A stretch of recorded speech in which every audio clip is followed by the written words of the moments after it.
Hola, ¿qué tal a todos? Hola. Bienvenidos a la facción del pensamiento. Este día vamos a abordar lo que es el tema del ser desde una perspectiva obviamente filosófica. Por este motivo invitamos a una persona especial, Martín. Él estudió filosofía y también tiene la carrera de ingeniería. Y bueno, es una persona que está preparada en este tema del que vamos a hablar. Muy bien. ¿Cómo vamos a comenzar? Vamos a comenzar a hablar sobre, no sé, especificar qué es el ser. Pues a ver, pues a manera así como de breve introducción, ¿no? Tal vez, pues sería pertinente. A ver, se puede decir mucho, ¿no? Sobre el ser. El tema del ser es probablemente el problema más propio de la filosofía.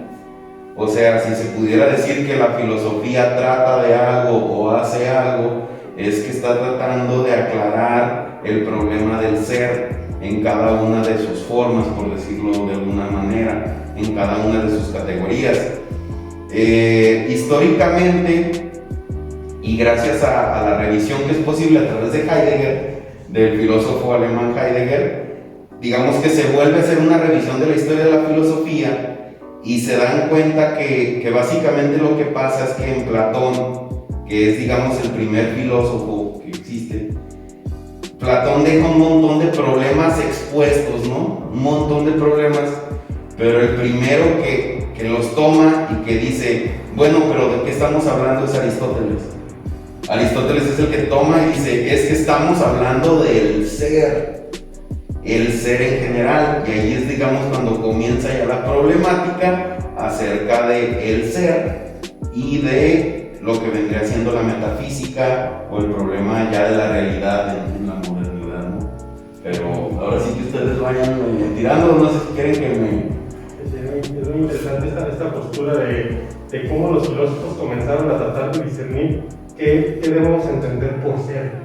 Entonces me gustaría, si pudiéramos explicar qué puede entenderse ahora por otra palabra muy curiosa que es precisamente la ontología.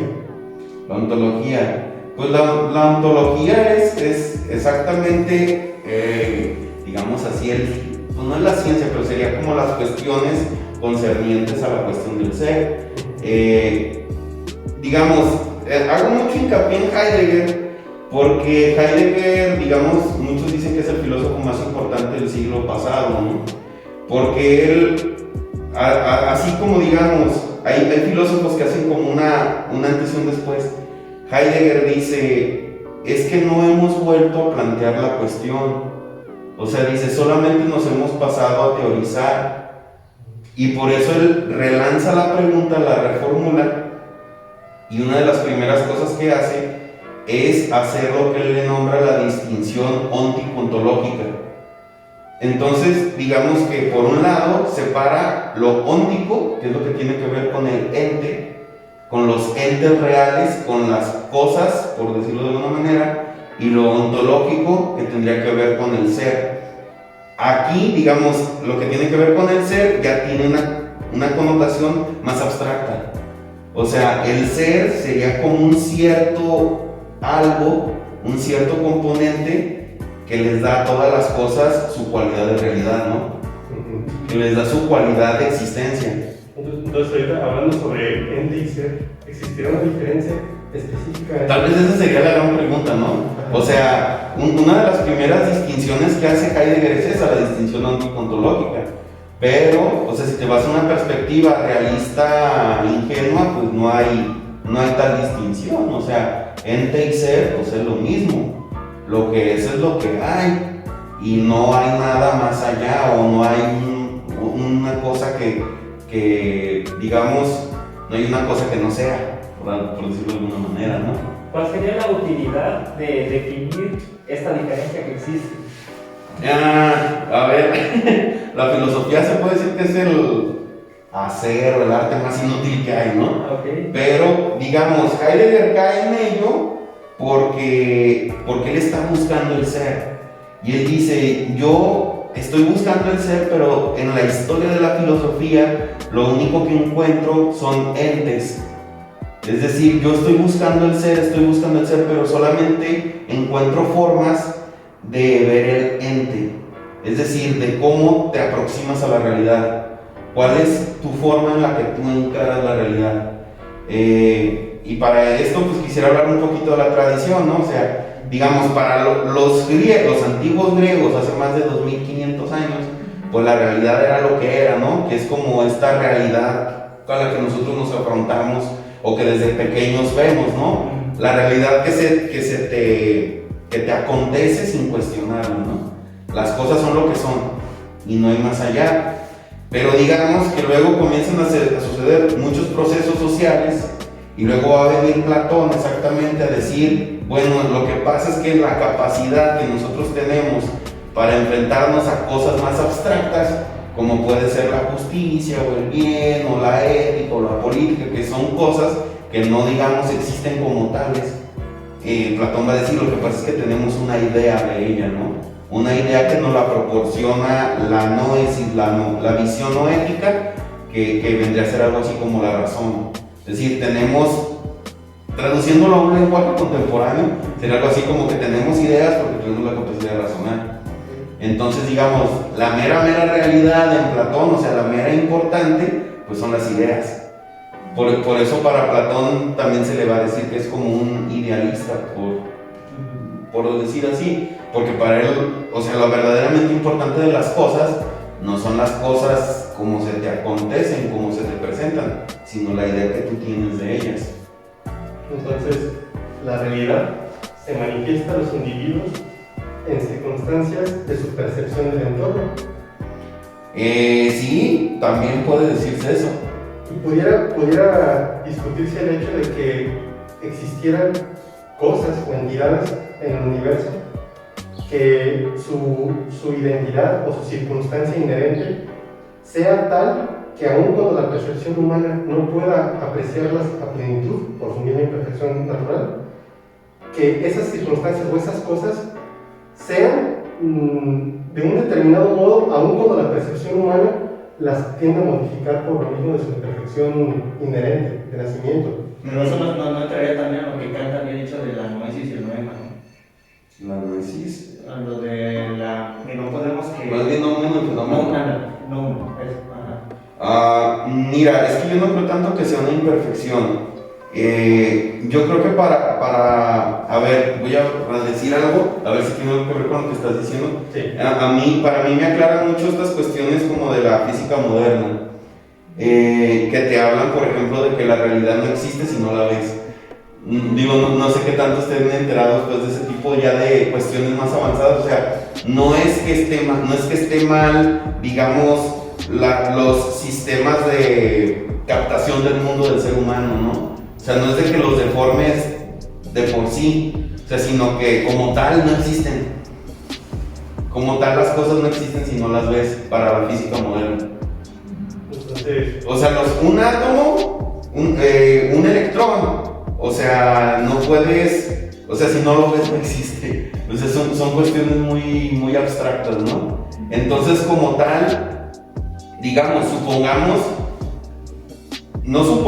demos por hecho que todos nuestros sistemas de percepción están sesgados, todos son parciales. Sin embargo, nosotros tenemos la capacidad de hablar y de darle significado a la realidad, ¿no? O sea, a pesar de que imaginemos que todos viéramos, a ver, para empezar, ni siquiera sabemos si todos vemos los mismos colores, ¿no? Y sin embargo tenemos una capacidad para comunicarnos. Que es lo que él está diciendo. Digamos, Kant hace como estas particiones, ¿no? O sea, como tenemos un sistema perceptivo y por otro lado tenemos un sistema conceptual. Pero para Kant, digamos, la cuestión de Kant, para mí Kant es uno de los filósofos que más me gustan, pero digamos que él deja la cuestión muy problematizada, porque no resuelve nada más como que te ofrece todo el esquema, y al final de Kant pues te dice, hay unas ciertas contradicciones inherentes a mi sistema, por decirlo de alguna manera, que no hay que resolverlas. O sea, te dice, estas son contradicciones de la razón y no le muevan. ¿No es una versión moderna de Platón, del Topos Oramus, del mundo de las ideas? No tiene nada que ver. Digamos, en Kant, la inspiración que va a venir de Platón va a venir por el lado de las ideas de la razón pura. Que las ideas de la razón pura son el mundo en su infinitud, el alma eterna y Dios como síntesis de todo lo que existe, tanto el ser humano como el mundo. Y esas, digamos, que son las tres ideas que Kant deja ahí, que las deja como muy problemáticas, entre otro montón de cosas que deja Kant ahí, que dice, esto es parte de las contradicciones mismas de la razón. Y dice, no le muevan, pero van a llegar los, ¿cómo se dice? Los idealistas. Como Hegel. Como Hegel, como Schelling, como Fichte, que van a tratar de como tal, si ya te dije que la idea más grande en Kant es Dios, pues van a tratar de llegar a Dios mediante la razón. O sea, mediante la pura razón pura. Y eso, según Hegel, que es el que digamos que hizo eso, pues eso es el camino de la desesperación. Wow. Yo creo que en Heidegger hay como que una idea particular muy interesante que es la de el ser que se pregunta por el ser. Es el ente que se pregunta por el ser. Ajá. Es que Heidegger, cuando empieza su libro, Ajá. se empieza a justificar el relanzar la pregunta del ser, ¿no? Y entonces lo primero que dice, hay un montón de entes, pero nomás uno se está preguntando por el ser. Y entonces, pues a este, que es el que se está preguntando, pues a él le vamos a ir a preguntar qué es. Pero Heidegger, él pertenece a una tradición que se le llama fenomenología, y a la fenomenología de Husserl. Y Husserl era un tipo que digamos que tenía ciertas reglas, y una de esas reglas era teorizar lo menos posible. O sea, era ir dejando, lo cual parece una contradicción, porque si tú lo lees, pues es excesivamente teórico, ¿no? Pero él a lo que se refería era como que volver a hacer un uso auténtico del lenguaje. ¿De Cogé? La epogé, que es como dejar entre paréntesis y dejar los juicios atrás y volver a empezar. Entonces voy a volver a empezar, entonces a sin teorizar, le voy a preguntar qué onda. Y pues lo único que tengo, también se va a alejar Heidegger de la biología, de la sociología, de todas las ciencias, para volver a empezar, digamos, desde cero. Y entonces lo que encuentra Heidegger es que en su perspectiva, pues ese ser que está allí, pues no sabe nada, ¿no? O sea, es un ser ahí, por de ahí viene la idea, ¿no? Sí. O sea, es un ser arrojado que está en el mundo, en un mundo que no comprende, y que está allí, ¿no? Y que como no comprende y como lo único de lo que tiene absoluta certeza, porque Heidegger se va a empezar a mover así, ¿no? Sobre puros absolutos. Como su única certeza es que va a morir, es un ser que está angustiado. Entonces, el concepto de la angustia tiene que ver mucho en Heidegger. Sí. Y la palabra ser es exclusiva de los entes con razón. Pues yo creo que sí, ¿no? O también existe el ser en animales, por ejemplo. Mira, a ver, yo como perteneciente a la tradición a la que me inscribo, ¿no? De la filosofía occidental, pues yo digo que solamente los que razonan tienen ser, solamente el que se puede preguntar como tal. Entonces, O sea, las cosas son seres para nosotros. Y yo creo que la gran discusión estaría allí, ¿no? entonces O sea, yo soy en tanto tengo la capacidad de razonar. ¿qué es lo que dice Descartes? ¿Qué dice él precisamente? ¿Mande? ¿Qué es lo que dice él precisamente? Descartes dice pienso, luego existo. Pero luego no es una situación, está mal traducido. Luego no es una cuestión de tiempo, sino es por lo tanto. Es más bien decir, pienso, por lo tanto existo, por lo tanto soy. Si no pienso, no puedo ser.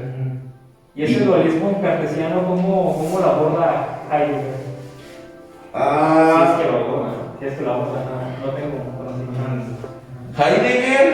Heidegger como tal creo que no lo aborda. El que lo abordaba era Husserl, precisamente en sus meditaciones cartesianas. ¿Pero cómo era? Es que ahorita no recuerdo exactamente. Pero lo que pasa es que Husserl, antes que Heidegger, comienza con el tema no del ser, él comienza con el tema de la modernidad y de la razón. Entonces el padre de la modernidad es Descartes.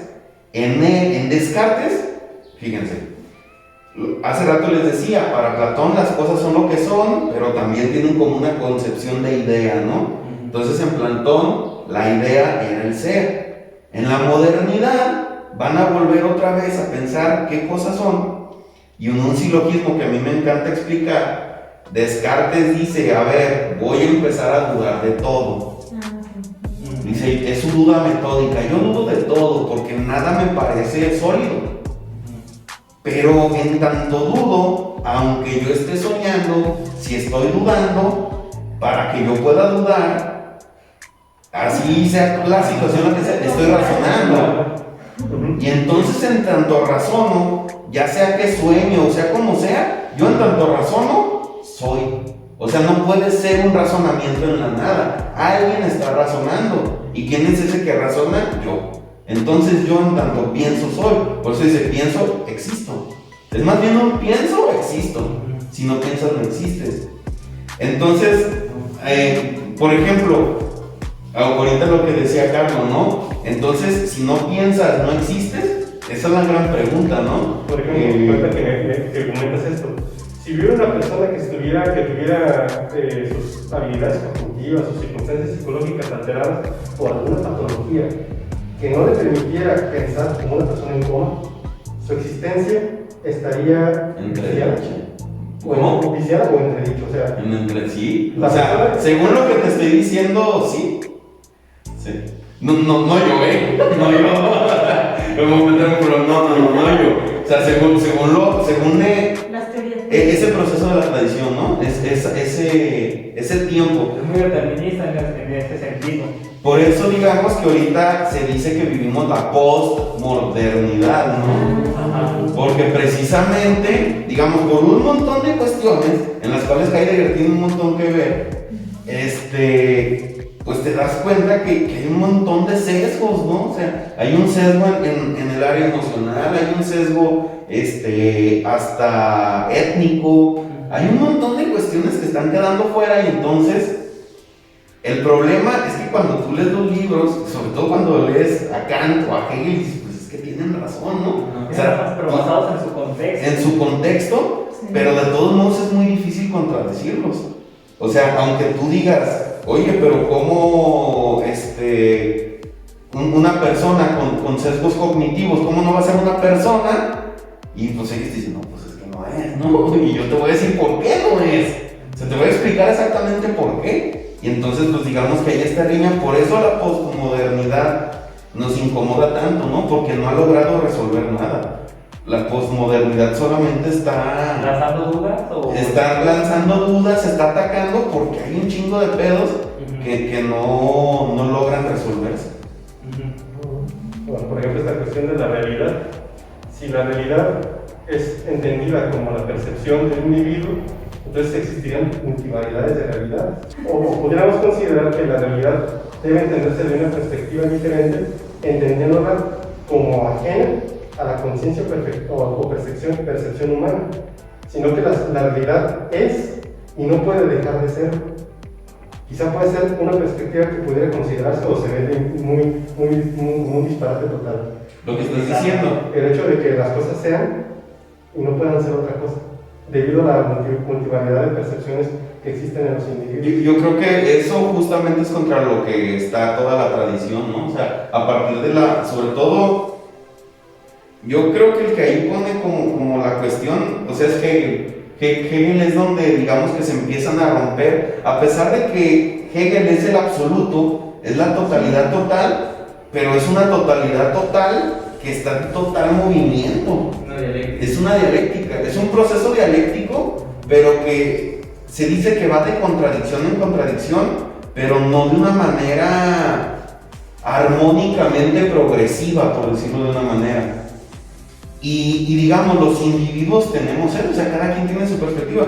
Eso de las perspectivas es muy de Nietzsche, que Nietzsche pues va a ser posterior a Hegel, y que justamente pues cada quien tenemos nuestro entendimiento del mundo. Yo creo, o sea, yo sí creo que realmente no hay nada, o sabes si lo habrá, ¿no? Algo como Dios que verdaderamente sea estable y permanente.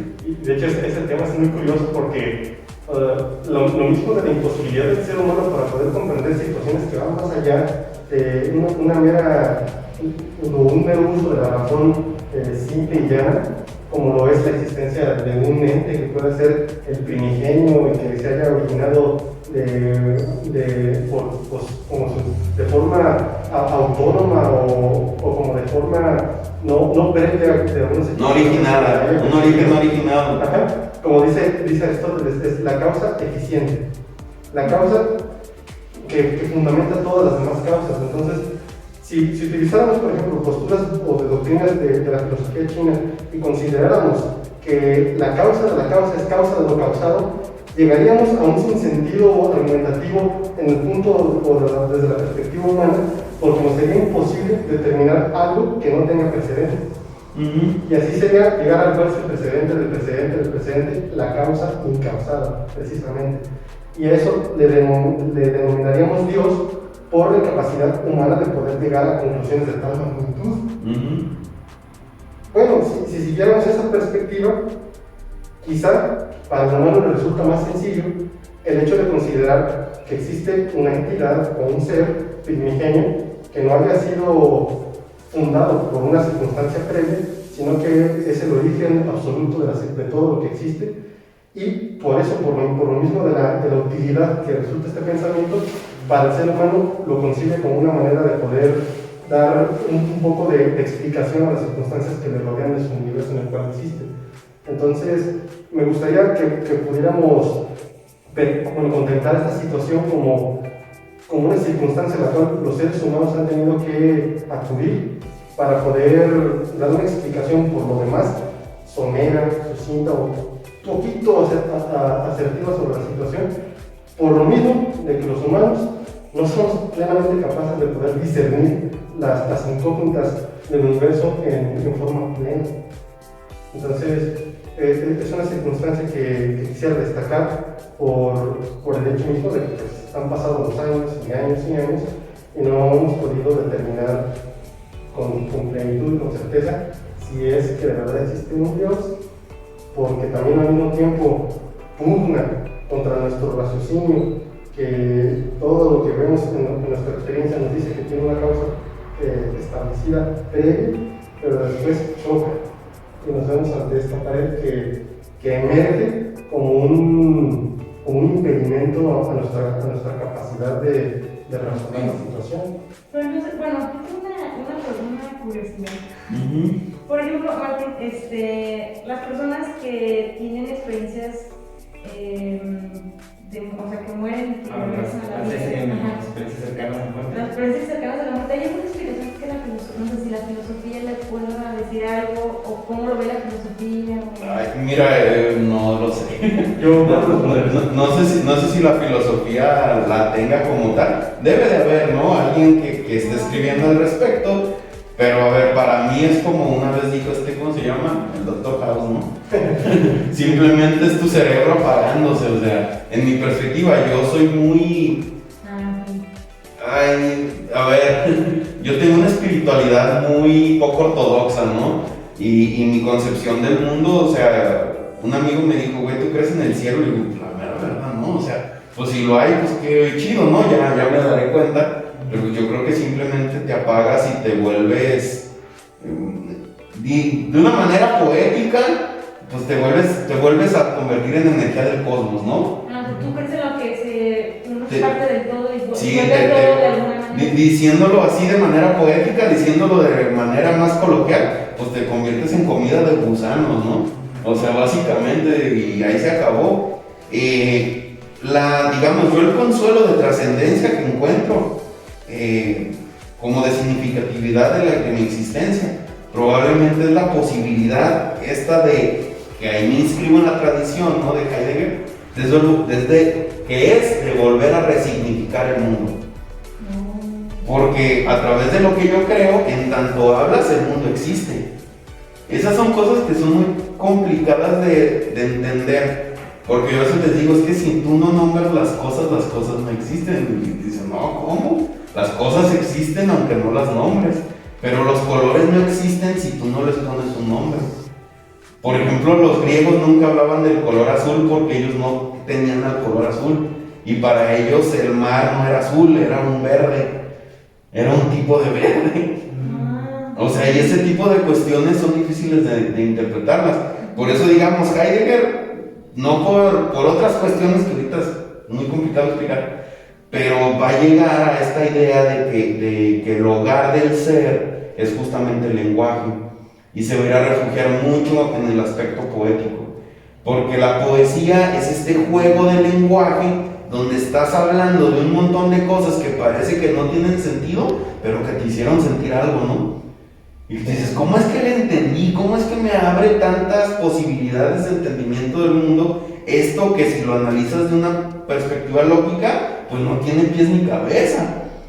O sea, la poética no tiene por qué tener estructura, ni forma, ni nada. Sin embargo, te transmite y te hace comprender y te hace entender y significa. Eso es como lo que, aunque te he interrumpido, es como lo que decía Wittgenstein, ¿no? Que los límites de mi mundo son los límites de mi lenguaje. De mi lenguaje. Eso está totalmente ahí. Pero por eso va a venir el segundo Wittgenstein, que dice, olvídense del otro, ustedes saben. Entonces, yo digo que digamos, ese es mi refugio, ¿no? Como ser humano, la posibilidad de hablar, la posibilidad de poetizar, la posibilidad de decir, de expresarte, de compartir, digamos, un proceso tan, tan local como este, ¿no? O sea, qué bonito, güey, que tenga la posibilidad de estar hablando y estar cotorreando, y aquí está mi posibilidad de trascendencia. De hecho, yo quisiera retomar la pregunta de Billy respecto a una persona que dice haber muerto, trascender la muerte y venir a explicarnos qué era. Esta es una circunstancia totalmente fraudulenta. Te lo explico por qué. El ser humano está dotado de materia y energía. Su materia es orgánica. Al momento en el que cesan las funciones vitales de un ser humano, no existe forma o capacidad alguna que le permita restaurar la función celular, retomar la situación previa y volver a reconstituirse. Lamentablemente, cuando cesan las funciones vitales del ser humano, esa materia orgánica sufrirá un proceso de degradación o descomposición dependiendo del entorno en el cual se encuentra. Puede ser acelerada, puede disminuirse por diferentes causas, por el frío, por el calor, por efecto de microorganismos. Resulta que la materia orgánica de la cual se compone un ser humano, igual que un animal, va a sufrir procesos degradativos a través de los microorganismos que la van a transformar en materia inorgánica. Esta degradación, en pocas palabras, va a generar que el ser humano se transforme en metano, que es un gas, que al subir a la atmósfera se ionice por el efecto de los rayos del sol y se va a generar al mismo tiempo la imposibilidad de poderse reconstituir. O sea, si ya eres un gas, ¿cómo regresas a ser materia orgánica? Y bien determinado está la Biblia: ceniza eres y en ceniza te convertirás. Dicho en materia química, la materia no se crea ni se transforma, la materia no se crea ni se destruye, solamente se transforma. Y eso pasa con el ser humano. La pregunta más compleja de esta situación sería la siguiente: ¿qué es entonces lo que dota al ser humano de conciencia? Es que ese es el hard problem de la conciencia. De la percepción de su entorno y de sí mismo. Sí, porque los animales no pueden. No puede venir ninguna persona a platicarnos qué viene después de la vida, porque las situaciones físico-químicas no se lo permiten, a menos que sea un Dios el mismo, que él mismo se destruye y se vuelva a construir. Pero déjame decirte que también la omnipotencia ha estado en entredicho por la paradoja de Epicuro. La muerte es definitiva, y si no disfrutas de tu vida, de este lapso de tiempo, se transcurre, se consume y vas a volver a ser parte de la ceniza. Y ahí fuera, Entonces, ¿cómo se explica que las personas que son conscientes de cuando están haciendo una operación bien, o sea, ¿cómo se explica, cómo se explica eso de que salen y o sea, están conscientes de lo que Yo creo que es un proceso más onírico, ¿no? Es que lo que sucede, puede ser está extraño. Está extraño porque, bueno, se supone que ya se ha explicado por qué las personas suelen tener la experiencia de que ven un túnel. Se ve porque la arteria media del cerebro no le empieza a llevar oxigenación al lóbulo occipital, que es el que se encarga de la visión. Ahí sí, pero por ejemplo, en algunas circunstancias en las que empiezan a ver este desquiebre del cuerpo, es decir, de que se ve como desde cierta altura, o que empieza a ver las pláticas de sol, que tu alma está viendo tu identidad corporal. Ajá, eso por ejemplo se podría explicar porque ciertos núcleos se pudieran haber alterado de la que ayudan para que emerja la conciencia en el cerebro, ¿no? Pero, por ejemplo, cuando se supone que el cerebro está en un estado de alteración tal que no debería de funcionar el córtex personal, no debería de estar funcionando tampoco el lóbulo temporal y todas las zonas que tienen que ver con el oído. Entonces, ¿por qué está escuchando si se supone que su cerebro está alterado? Pero tú no puedes comprender plenamente la interacción de sus partículas, o sea, a nivel cuántico, porque no tienes, o sea, la forma de allegarte de una muestra universal, aislarla y decir, vamos a ver cómo funciona la interacción entre 10 millones de átomos en conjunto, en conglomerado, que ya sería la constitución. No, pero yo no creo que la conciencia, digamos, yo no creo que se dé el fenómeno de la conciencia, no creo que se dé a un nivel de subpartículas. Porque se puede afectar de una manera muy macroscópica, pues. O sea, para que te afectes la conciencia, pues tan solo tómate un shot de tequila, ¿no? O sea, no necesitas una intervención tan micro, por decirlo de una manera. De una forma incorrecta, ¿no? Porque no es ni micro, es una cosa... Es muy pequeño. Pero... Es que mira, es un fenómeno tan extraño porque, digamos, dentro de la materia, de toda la materia, no hay nada. O sea, si te vas a ver realmente cómo está constituido un átomo, pues un átomo es puro vacío. O sea, un átomo es puro vacío de fuerzas interaccionando.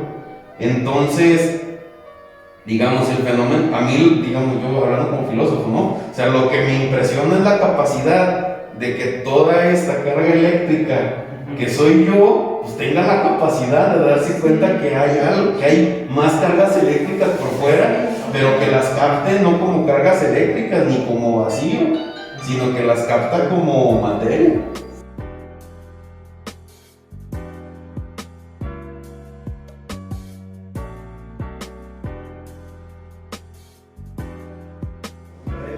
Esta idea que tiene del ser para la muerte. Ahorita que también estabas mencionando lo de la angustia. ¿Qué nos dice Heidegger con esto del ser para la muerte? Pues que es lo único que sabemos con certeza. Digamos, cuando Heidegger comienza el libro, ¿no? Allí hay muchas polémicas con Heidegger, ¿no? O sea, Heidegger es polémico por un montón de cosas. Desde que porque era nazi, porque se opuso a los judíos, o sea, tiene un montón de pleitos. Pero una de las cuestiones es que Heidegger desarrolla una filosofía de la existencia y la tradición se va a quedar muy clavada en esa onda. Y por eso todo el existencialismo francés va a mamar de ahí. Lo que es Sartre, lo que es Camus y toda esa generación va a quedar muy impactada por las cuestiones existenciales. Pero Heidegger lo dice, para mí esto no era lo importante. O sea, yo desarrollo una filosofía de la existencia porque no me quiero apegar a cuestiones biológicas, a cuestiones evolutivas, a cuestiones antropológicas. Quiero partir de un punto de vista nuevo, lo menos teórico, lo más fenomenológico posible. Entonces, elaboro una filosofía de la existencia para preguntarle a ese ser que se pregunta por el ser, a ese ente que se pregunta por el ser, ¿qué onda? Y entonces él me dice, pues yo nomás sé que me voy a morir, que estoy agüitado, soy un ser para la muerte, vine a morir, es lo único que sé. Entonces me angustio, estoy deprimido, pero de allí no hay demasiado que decir al respecto. Simplemente entonces empieza a decir, bueno, entonces ¿cómo le aparecen los entes a este ser? Pues le aparecen como cosas a la mano. Entonces es su Handenheit y el Vorhandenheit, que era el ser para a la mano y el otro que no recuerdo cómo era. Pero te van apareciendo las cosas como herramientas para el mundo. Pero realmente Heidegger va a hacer todo su desarrollo y simplemente la cuestión que va a terminar en que el ser pues es una palabra. O sea, Heidegger escribe como si supiera todo, o sea, Heidegger habla como si estuviera hablando de Dios, pero termina en, güey, es que el ser es una palabra. O sea, en ese es un punto de contacto que digamos que tiene con Wittgenstein. O sea, que llegan como a ese punto de, güey, eres tu lenguaje, eres lo que hablas, y no hay demasiado más allá. Y por eso en esta búsqueda de salir del lenguaje, de salir del ser, se va a ir a refugiar mucho en la poesía. Pero ya el ser no va a acontecer, digamos, de manera positiva, sino de una manera más como, ahora sí que impositiva, pero más como impresionista. O sea, el ser acontece como una impresión. No sé si ya no sé si se vuelve. Sí, son estas palabras como infinito o estas abstracciones que son muy difíciles de realmente operacionalizar, pero que las podemos pensar.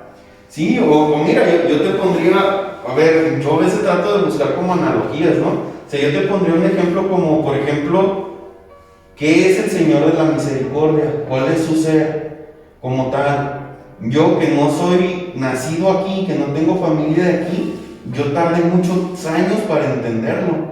Yo no entendía por qué la gente se desvivía cuando sale y por qué gritaban. O sea, a mí me parecía una cosa de locos. Hasta que yo no fui al pueblo de mis abuelos y vi que sacaron la imagen, entonces yo estaba con mi familia y yo estaba en la casa de mis bisabuelos y que salió el Sagrado Corazón y que dije, ay, güey, esto es, ¿no? El ser te acontece, pero no de una manera positiva. Digamos, no te dicen, ¿qué es esto? O sea, te puedo platicar, ¿no? ¿Qué es esto? Pero el hecho de que llegues y ¡pum! ¡Ay, cabrón! No, esto significa algo más. No hay como... O sea, es insuficiente que yo te llegue y te explique, mira, el Señor de la Misericordia. La razón se queda corta. ¿No? La razón se queda corta. Eso, lo dijiste de una manera muy, muy buena. Ese sentimiento que te inunda y que te transforma en un acto, tu forma de ver el mundo. Porque fíjate, o sea, yo algo que no entendía toda esta procesión religiosa del Señor de la Misericordia, la vine a entender en otro lugar, ¿no? Ahí como dije, ya entendí, güey. Ya entendí por qué es tan importante. O sea, ya vi qué significado tiene. Porque no es solamente la imagen, es el arraigo, es la familia, es la vida, es el pueblo, es el trabajo, son las generaciones, es esta idea de unidad.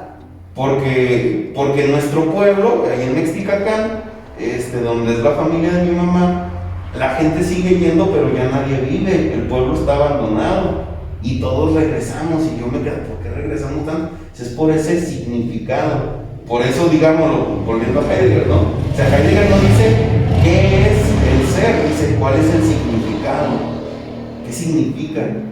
Entonces, ahí es, digamos, haciendo como una analogía y un poco burda, pero que para mí está colmada de significado. Y es esa posibilidad de pum, güey, te cambió el mundo, o una parte de tu mundo cambió, güey, de golpe. Digo, también, por ejemplo, a ver, otra forma de decirlo, quien haya tenido experiencias con psicodélicos, pues también esa chingadera te cambia. Digo, yo sí he tenido, o sea, te cambia tu forma de ver la realidad y dices, ay, cabrón, te empiezas a cuestionar otras cosas. Entonces, digamos, eso sería como una visión más global y más poética de la cuestión del ser, que a mí me gusta mucho porque entonces también te comienzas las cuestiones como, por ejemplo, aprender otro idioma o hacer un viaje y que tú digas, ¿por qué para ellos esta palabra tiene que ver con esta y conmigo no tiene nada que ver? Pues son cuestiones que tienen más bien que ver con juegos de palabras, metáforas, usos del lenguaje y por debajo pura poética. O sea, pura poética. ¿El ser se mantiene estable o puede variar? Pues, como le decía él hace rato, si quieres retomamos esa reflexión, porque me preguntaba que si yo era un monista o no sé. Le dije, la cuestión del ser, dije, ¿por qué es tan importante esta onda? Más allá de nada más estar filosofando, ¿no? La cuestión del ser tiene su potencia en que va a impactar muy fuerte en tus convicciones ético-morales y políticas y de toma de decisiones. Por esto que tú me dices si es variable o no, por ejemplo, yo le decía a él que yo me rehúso como a hacer un juicio al respecto, si es variable o si es absoluto. Yo aquí más o menos les hablo de las tradiciones, algunos me caen mejor, otros no me caen tan bien, pero les hablo de la tradición. digamos que lo clásico era decir es absoluto, es inmóvil, ahora es movible. Yo le comentaba a Marlon que, por ejemplo, si tú lo consideras que es inamovible, entonces no siempre, pero vas a tener una tendencia moral más recta, ¿no? Hay un bien y hay un mal. Hay una forma en la que son las cosas y otra forma en la que no son. ¿Te fijas cómo ya volvimos a caer en la idea del ser? O sea, esto es así y esto no es así. O sea, hay una mayor rigidez. Y si tú lo consideras como una cuestión, como lo considero yo, que es un poco más adaptativa o que a lo mejor es irrelevante, es irrelevante. Yo, por ejemplo, le comentaba a él, yo trato de adaptarme a cada circunstancia, pero hay para quien eso puede ser inmoral. O sea, porque no estás siguiendo un camino recto y te la vas a jugar hasta la muerte por tu camino, ¿no? O sea, sino que yo voy tomando los problemas y voy a ver aquí, lo vamos a hacer así, Y ahí, digamos, actualmente, pues estas son disfunciones muy actuales, porque la posmodernidad se le tacha de relativismo moral. O sea, porque no tienes una línea recta. O sea, el ser es por aquí nos vamos. Y el posmodernidad es, no, pues es que no hay ser. Tú ahí vele dando como vayas pudiendo y vete acomodando. Entonces dices, es que eso es inmoralidad. ¿Cómo de que va a ser matar bien, matar va a estar bien o va a estar mal o siempre estar? Entonces ya cuando lo trasladas a una cuestión moral como tal, por ejemplo, digamos, está mal matar. Bueno, vayamos más light. Una vez nos dijo una maestra, es malo mentir. Y no, pues sí, ¿no? Dice, y si ahorita ahí entra un niño corriendo y atrás de él llega un cabrón con un machete y te dice, ¿no entró aquí un niño? No, aquí no entró. Dice, ¿estuvo mal que le mintiera? Digamos, para mí lo interesante, lo verdaderamente interesante de la filosofía es la moral, porque es donde te vas a empezar a debatir y va a haber muchas cuestiones en las que siempre van a quedar ahí, ¿no? O sea, digamos, por ejemplo, ahorita que está tan en boga, ¿no? El tema del aborto, ahí hay un montón de cuestiones de bioética. O sea, la bioética, ¿es un ser humano o no es un ser humano? ¿Es una persona o no es una persona? ¿Tiene conciencia o no tiene conciencia? ¿O eso es irrelevante?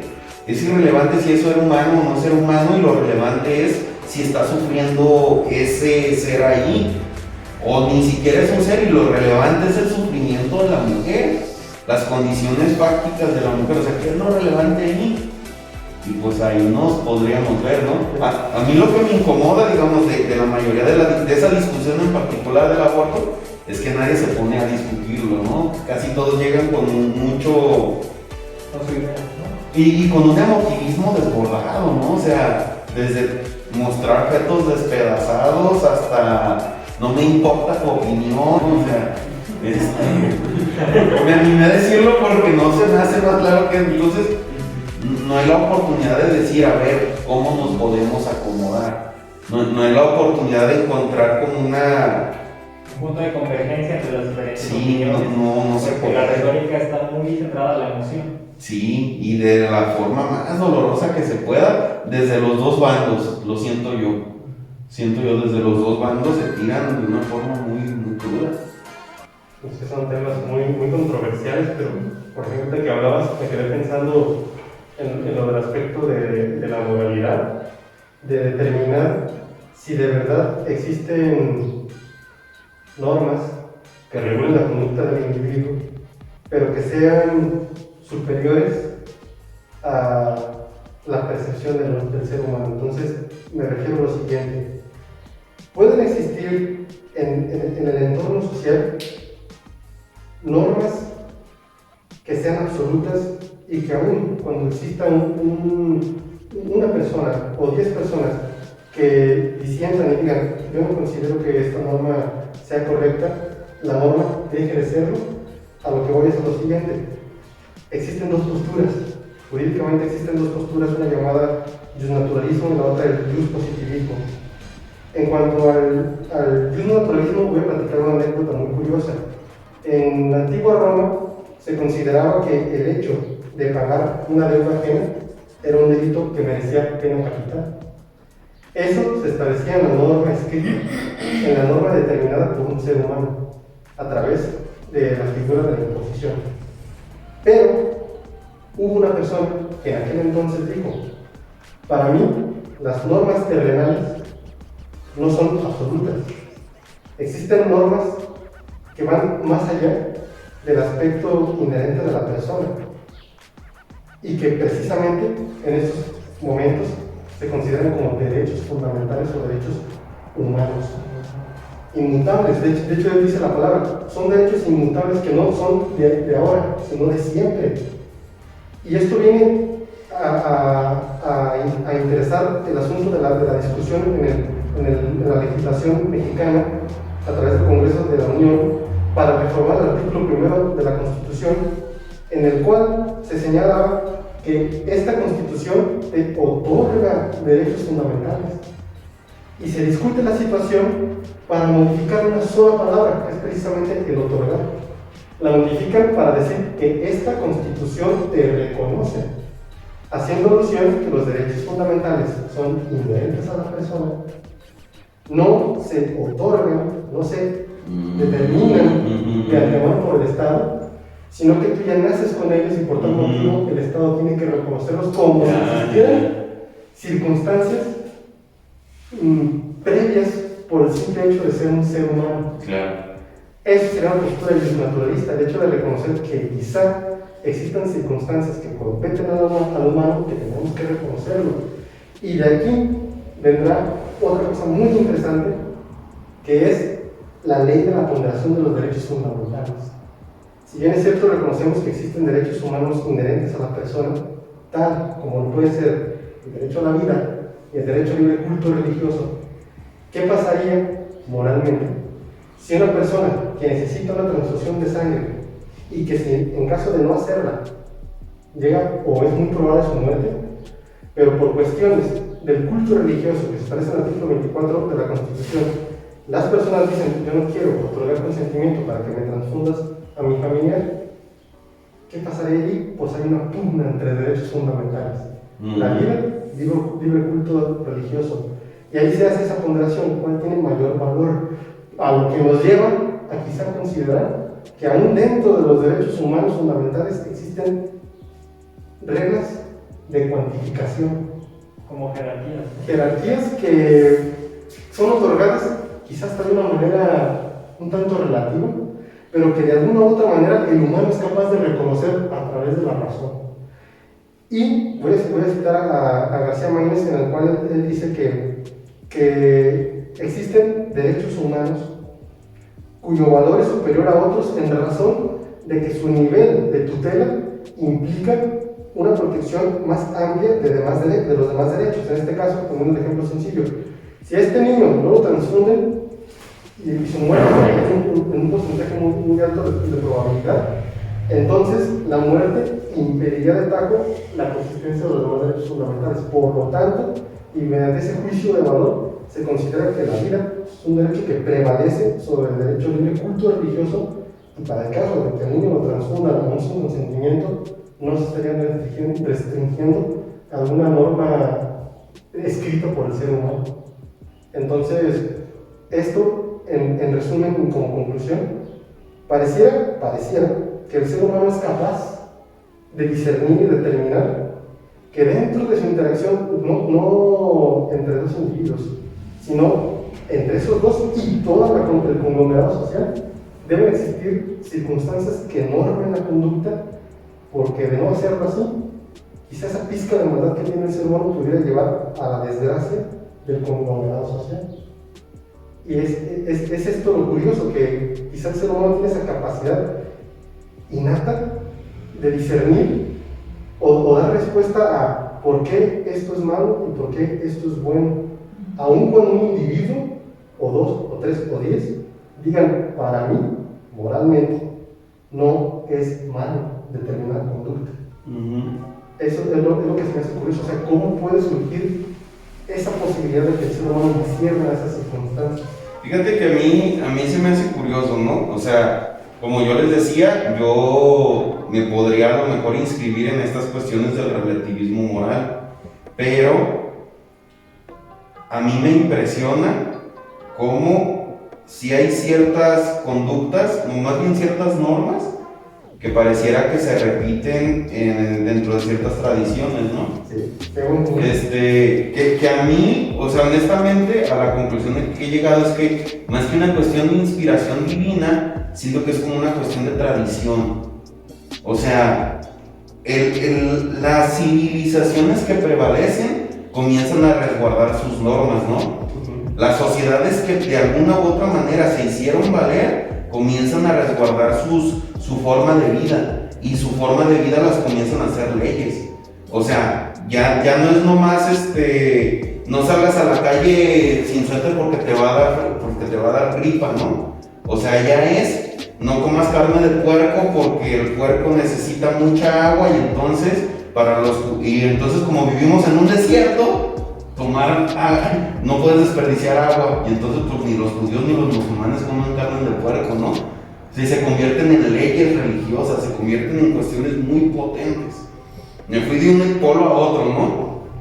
Pero la cuestión aquí es cómo hay ciertas bases que se repiten en todas las sociedades, ¿no? Como el no robar, el no matar, el no violar, no mentir, no sé, ciertas cosas, ¿no? O sea, que son como muy, muy repetitivas.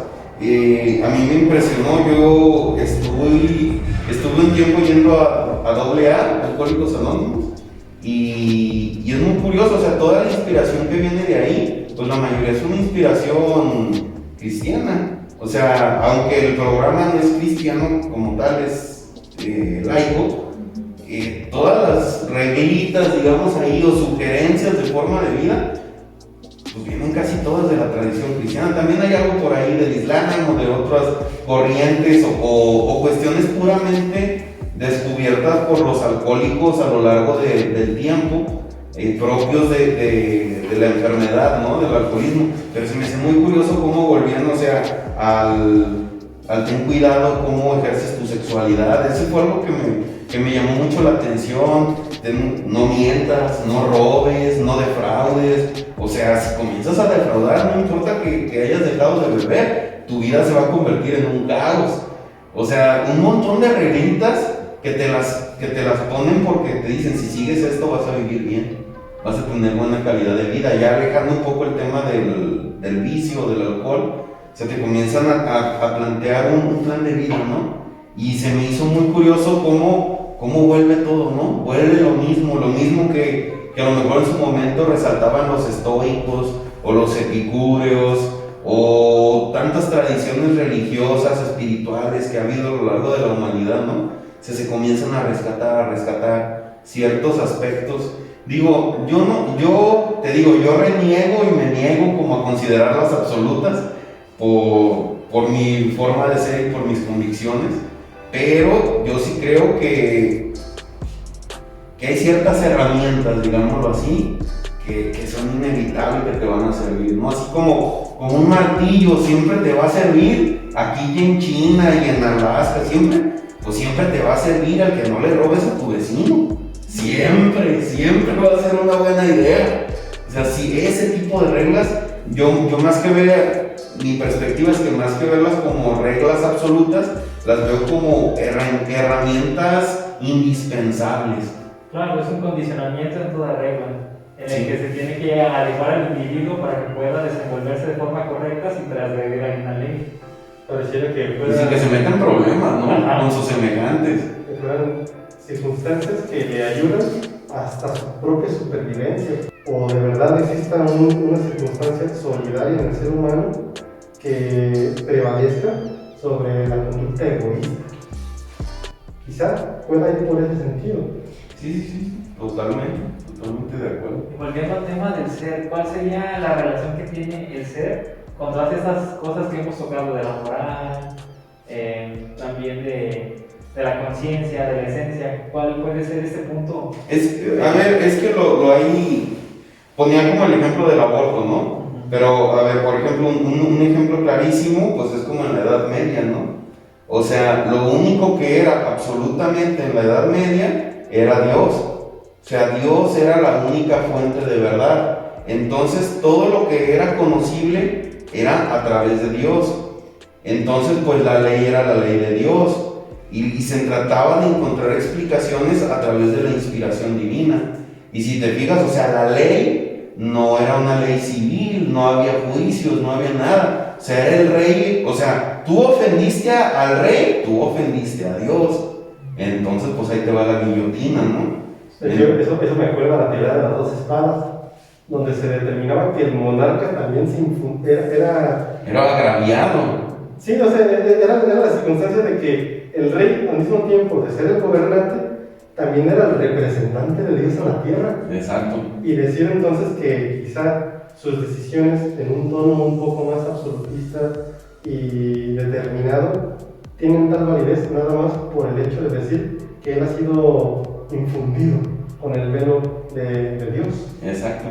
Sí, y yo creo que ese es un ejemplo muy claro, ¿no? O sea, ¿quién es el ser absoluto? Es Dios.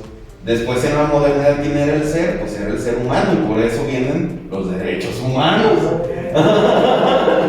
porque se empieza a centrar en el ser hombre. Sí, o sea, cuando claro. Ya se empieza a trabajar. ¿Y por qué? Pues es porque Descartes dice, pues es que yo pienso, yo soy. Entonces yo soy el que razona. Entonces, ¿el valor dónde está? Pues aquí, en el que razona. Obviamente esto no ocurre de inmediato, pero es un proceso en el que como que todos comienzan a decir, ¿sabes qué? Como que la cosa va por acá. Yo quiero poner un tema que va a estar curioso. Si existe como tal un ente creador de todo lo que existe, al mismo tiempo debe haber creado la capacidad de razonar del ser humano. Entonces, ¿cómo explicaríamos esta capacidad que tiene la persona de que mediante el raciocinio en determinadas circunstancias quizá llegue a renegar y negar la existencia de su propio Dios, o de su creación, o de quien más bien de quien lo creó? Me refiero a los puntos por ejemplo, de la ilustración que empezaron a determinar. Quizá entonces todo no debe girar desde puntos de vista de deidades, sino más bien antropocentricemos la determinación individual del ser humano y empezamos a determinar que quizá estamos alejándonos un poco de las ideas absolutistas de Dios. Fíjate que es curioso porque, o sea, a los inicios el inicio de la modernidad en filosofía, pues empieza con el 1500, o sea, muy... Y es un proceso y, pues digamos, ninguno de esos pensadores era ateo. O sea, simplemente se comienzan como que a alejar de esta concepción de que la única manera de apropiarse de las cosas es mediante Dios.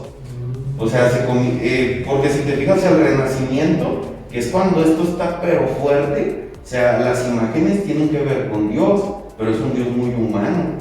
O sea, no es la tempestad, no es el rayo, o sea, es un Dios muy humano. O sea, se comienza a humanizar toda la cuestión.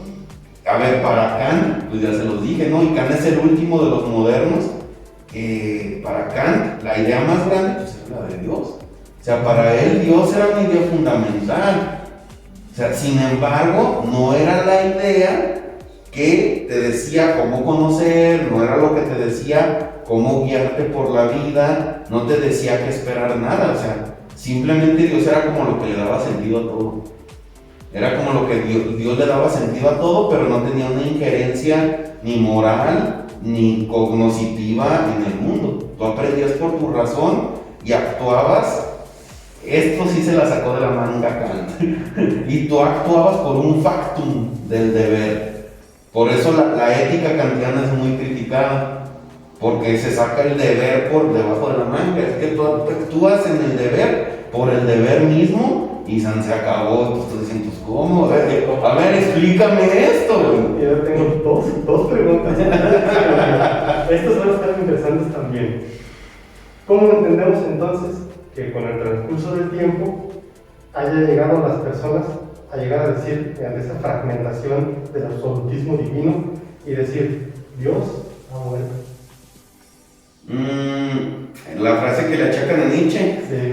Pues es que mira, también la había dicho Hegel antes. Y Hegel era pietista, o sea, era como un puritano. Lo dicen, cuando Hegel lo dice, y es más o menos el mismo sentido. Bueno, lo que pasa es que Nietzsche es un desmadre. Nietzsche sí es un desmadre, se contradice todo y es súper poético. A mí me fascina Nietzsche. Pero Hegel cuando lo dice porque lo que se muere en Hegel es esta posibilidad de un absoluto permanente y estático. Entonces Hegel dice, pues es que Dios ha muerto.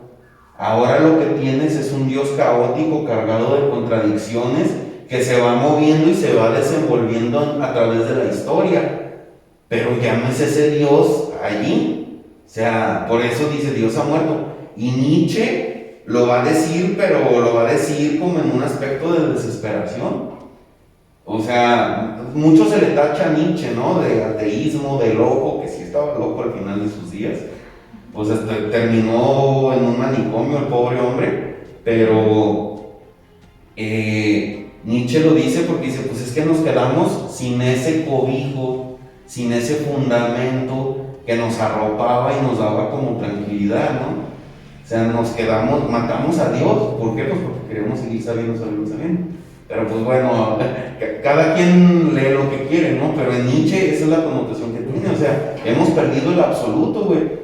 Quisimos llegar a Dios, al absoluto, y lo que nos encontramos fue que el conocimiento simplemente se va moviendo. Y lo que hoy es, mañana no es, y ahí va.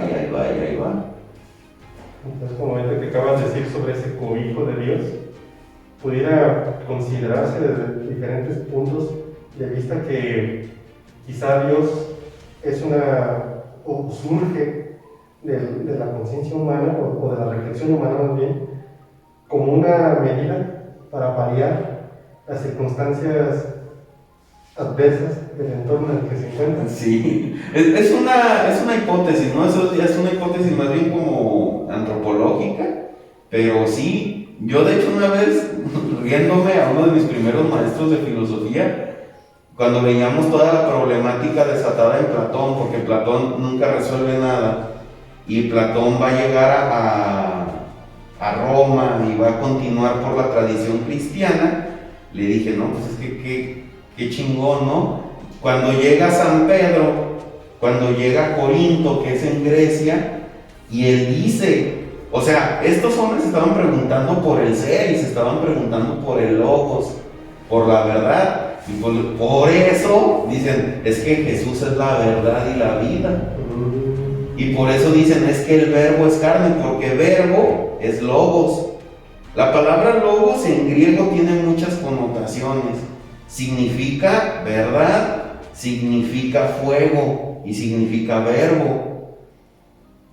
O sea, tiene muchas connotaciones que tienen que ver con lo mismo. O sea, es una verdad, pero es como una palabra que es acción. Por eso es la palabra, que es como fuego que se mueve. Esa es la verdad. Esa es la verdad. La verdad es la que es palabra, que es como fuego.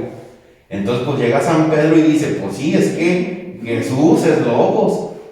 Jesús es la verdad y la vida. Y por eso ya es cuando tú entiendes, el verbo se hizo carne. La palabra es carne, es decir, la palabra es Jesús. El logos es Jesús, Jesús es logos, Jesús es la verdad. El logos se hizo carne. Y ahí es donde viene esta fusión de la tradición griega con el cristianismo incipiente de los primeros siglos, ¿no? Ahí es donde se empieza a fusionar Platón con el cristianismo. Nietzsche, que ya les dije que estaba loco, pues decía que el catolicismo era platonismo para las masas. Porque de verdad, si un día te pones a leer a Platón, haz de cuenta que estás leyendo la doctrina. O sea, dices, ¿qué onda? O sea, de verdad, o sea, lee a Platón y lee la Biblia, y Platón parece como que te habla más a tu situación.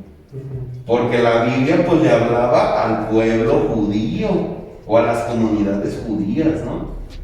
Y Platón pues les estaba hablando a los griegos, a los occidentales. Y nosotros pues tenemos más que ver con los europeos que con los pueblos de Medio Oriente. Y te digo, y ya también por eso dices, por eso yo soy el alfa y el omega. ¿Qué tiene que ver el alfa y el omega con Jesús? O sea, es por el proceso de traducción. Todo lo tenían que traducir a griego en aquellos ayeres. ¿Qué tienen que ver los griegos con Jesús? Pues nada. Tienen que ver cuando San Pedro pues se va a Corinto, y por eso tienen las cartas a los corintios, ¿no? yo hago esta dicotomía entre estas dos cosas, el ser y el deber ser. El ser del sí, pues eso lo debemos a Kant, ¿no? Precisamente. Sí, ¿cómo podríamos aproximarnos a esa cuestión? Pues en Kant no tiene nada que ver una cosa con la otra, ¿no? O sea, yo pienso que más bien esta cuestión del deber ser como que comienza a desarrollarse ya después, cuando queremos comenzar a parecer a modelos, ¿no? A modelos de bien, a modelos, qué sé yo, y está por todos lados, ¿no? O sea, modelos de salud, modelos intelectuales, modelos económicos, y yo debo ser, pero pues no hay deber ser. Lo que hay es lo que es, la facticidad. Sí, eres, simplemente eres. Eres lo que Eres eres. eso. Y échale lo que puedas, ¿no? O sea, y yo siento que a veces estamos muy influidos y a veces muy mal influidos por ciertas ideas que es las que a veces no nos dejan pensar más allá. O sea, por ejemplo, no sé, o sea, cualquier cosa puede ser cualquier otra cosa si le echas ganitas, ¿no? O sea, hablando de personas, hablando de ciudades, o sea, dicen, no, es que aquí no, porque pues aquí las cosas no son así, porque las puedes hacer. O por ejemplo antes, ¿no? O sea, es que los únicos que deben votar son los varones, ¿no? Si te vas más para atrás, los únicos que deben de votar son los varones blancos. ¿Pero por qué? O sea, no hay deber. O para que tú votes debes ser, más bien sería la forma más correcta de decirlo, debes ser un varón blanco. Pero no hay deber ser, o sea, hagamos que las cosas. Por eso yo tengo esta perspectiva como muy funcionalista, utilitaria. Hagamos que las cosas funcionen. Y jalen. Pero bueno. rollo, ¿eh? Claro, no sé si quieres comentar algo. No, yo estoy encantado, la neta, es maravilloso todo ese mundo que nos estás platicando ahorita de aclarar a las concepciones que tiene Heidegger acerca del ser, de este abandono que se tuvo durante buen tiempo, el periodo histórico de la filosofía, que es los tres periodos, ¿no?